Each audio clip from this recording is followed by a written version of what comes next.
میں بحیثیت ایک مومن کے ہمارا رویہ کیا ہونا چاہیے، ہمیں کس قسم کی گفتگو کرنی چاہیے، کس قسم کے خیالات ہمارے ہونے چاہیے، کس قسم کے عملی اقدامات ہونے چاہیے، کیا کرنا چاہیے اور کیا نہیں کرنا چاہیے۔ سب سے پہلی بات تو یہ ہے کہ مومن ہر معاملے میں اللہ پر بھروسہ کرتا ہے اور یہ ایمان کا تقاضا ہے۔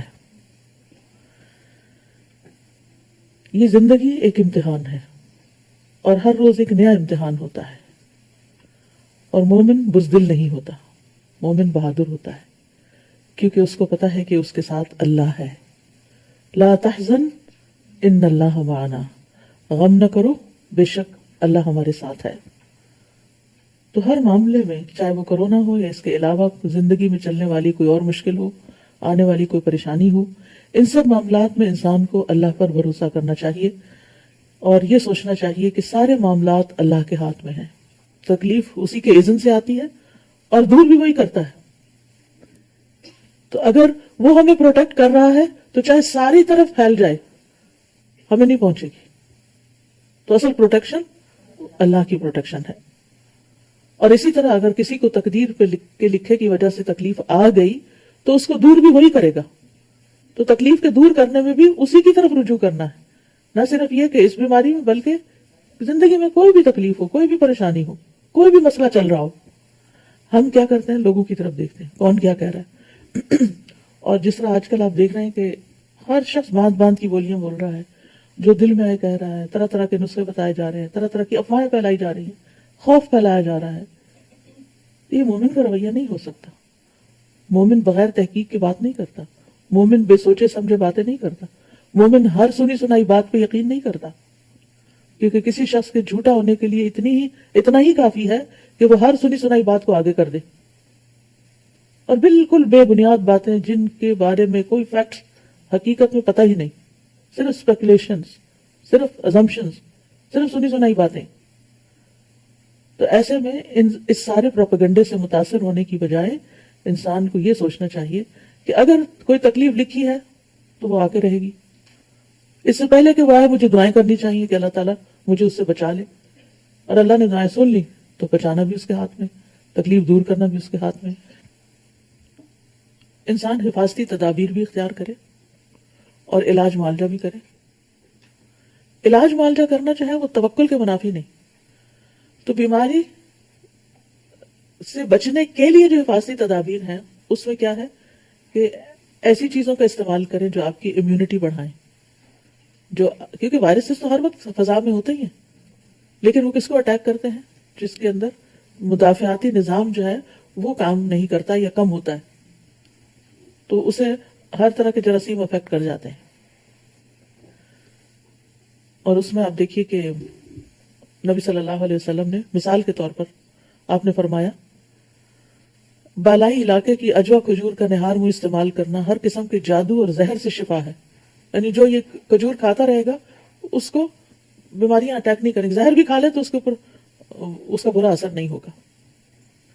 اسی طرح کلونجی جو ہے، شہد، یہ ساری چیزیں جو مصنوعی علاج ہیں، یہ بیماری کے آنے پر بھی کسی معالج کے مشورے کے ساتھ، اور بیماری کے آنے سے پہلے بھی انسان اگر ریگولرلی اپنی روٹین کی غذا میں کسی نہ کسی طرح شامل کر لے ان چیزوں کو، تو اس سے فائدہ ہوگا انشاءاللہ۔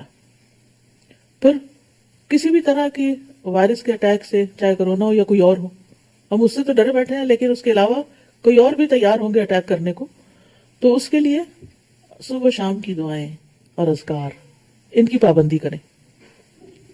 اس میں خاص طور پر یہ دعا، بسم اللہ الذی لا یضر مع اسمہ شیء فی الارض ولا فی السماء وہو السمیع العلیم۔ عثمان بن عفان رضی اللہ عنہ کہتے ہیں کہ میں نے رسول اللہ صلی اللہ علیہ وسلم سے سنا، آپ فرماتے تھے، جس نے شام کو 3 بار یہ دعا پڑھ لی، اسے صبح تک اچانک کوئی مصیبت نہیں آئے گی، کوئی اچانک مصیبت نہیں آئے گی، اور وہ ہے بسم اللہ الذی لا یضر مع اسمہ شیء فی الارض ولا فی السماء وہو السمیع العلیم۔ اللہ کے نام سے، وہ ذات کے اس کے نام سے کوئی چیز زمین میں ہو یا آسمان میں نقصان نہیں دے سکتی، اور وہ خوب سنتا ہے اور خوب جانتا ہے۔ اور فرمایا، اور جس نے صبح کے وقت یہ دعا پڑھ لی 3 بار، شام تک اسے کوئی مصیبت نہیں آئے گی، یعنی اچانک آ کے پڑھنے والی۔ راوی کہتے ہیں کہ اس حدیث کے روایت کرنے والے ابان بن عثمان کو فالج ہو گیا تھا، تو ان سے حدیث سننے والا ان کو تعجب سے دیکھنے لگا کہ پھر یہ فالج کیسے ہو گیا آپ کو؟ انہوں نے کہا کیا ہوا، مجھے کیا دیکھتے ہو؟ اللہ کی قسم میں نے عثمان رضی اللہ عنہ پہ جھوٹ نہیں بولا، اور نہ عثمان رضی اللہ عنہ نے رسول اللہ صلی اللہ علیہ وسلم پہ جھوٹ بولا، لیکن جس دن مجھے یہ فالج ہوا میں اس دن غصے میں تھا اور یہ کلمات پڑھنے بھول گیا تھا۔ تو اس لیے پابندی کے ساتھ اس کو پڑھیں، اور پڑھنے کا وقت بھی یاد رکھیں کیا ہے۔ پڑھنے کا وقت سورج نکلنے سے پہلے، فجر کی اذان کے بعد سے لے کے سورج نکلنے تک، اور شام کے لیے عصر کی نماز کے بعد سے لے کر مغرب کی نماز تک۔ بعض لوگ مغرب کے بعد پڑھ رہے ہوتے ہیں، وہ صرف اذکار رہ جاتے ہیں، پروٹیکشن نہیں رہتی۔ بعض لوگ سورج نکلنے کے بعد پڑھ رہے ہوتے ہیں۔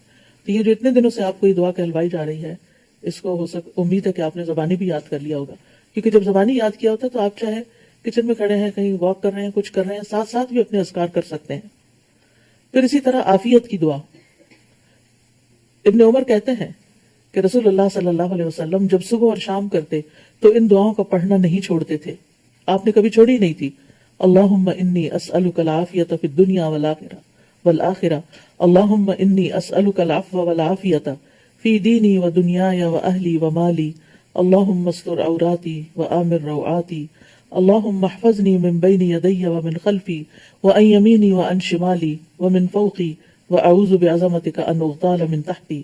اے اللہ میں تجھ سے دنیا اور آخرت میں عافیت کا سوال کرتا ہوں۔ عافیت کا مطلب یہ کہ مجھے ہر شر سے بچا کے رکھنا، محفوظ رکھنا۔ اے اللہ میں تجھ سے عفو درگزر کی، اپنے دین اور دنیا، اہل و عیال اور اپنے مال میں بہتری اور درستگی کی درخواست کرتا ہوں۔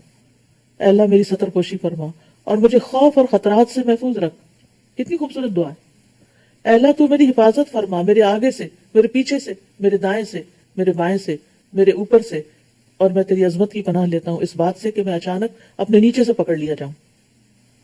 یعنی ہر طرف سے، چاروں طرف ہو گیا، ہر طرف سے پروٹیکشن، اوپر سے، نیچے سے، دائیں سے، بائیں سے، آگے سے، پیچھے سے، 6 جانب ہو گئے۔ یعنی کسی طرف سے بھی کوئی بلا اور کوئی مصیبت مجھ پر نہ آئے۔ پھر رات کو سوتے وقت سورۃ البقرہ کی آخری 2 آیات، ابو مسعود کہتے ہیں کہ نبی صلی اللہ علیہ وسلم نے فرمایا جس نے ہر رات سورۃ البقرہ کی آخری 2 آیات پڑھ لی وہ اسے کافی ہو جائیں گی، ہر طرح کی بلا سے کافی ہے۔ معوذتین اور قل هو اللہ احد، یہ 3 بار صبح اور شام پڑھنا۔ آپ نے فرمایا صبح اور شام 3 بار یہ کہہ لو تو ہر چیز سے تمہاری کفایت ہو جائے گی، ساری بیماریاں اور ساری مصیبتیں اور بلائیں جو ہیں وہ ان سے پروٹیکشن ہو جائے گی۔ اسی طرح خاص طور پر بری بیماریوں سے بچنے کے لیے جو حفاظت کی دعا ہے، ایاک نستعین آپ کے پاس ہے، وہاں حفاظت کی دعائیں موجود ہیں، اس میں سے آپ کی دعا نکال کے پڑھ سکتے ہیں۔ اللہم انی اعوذ بک من البرص والجنون والجذام ومن سیء الاسقام، اے اللہ میں تیری پناہ چاہتا ہوں برس سے، پاگل پن سے، کوہڑ سے اور بری بیماریوں سے، ساری بری بیماریاں۔ اور ہو سکتا ہے کہ یہ ایک تکلیف آئی ہے، تکلیف آپ تک نہیں پہنچی، کسی دنیا کے کسی اور حصے میں، آپ نے دعائیں پڑھنی شروع کر دی، تو ان دعاؤں کی برکت سے آپ اپنی زندگی میں کسی آنے والی بیماری سے بچ جائیں۔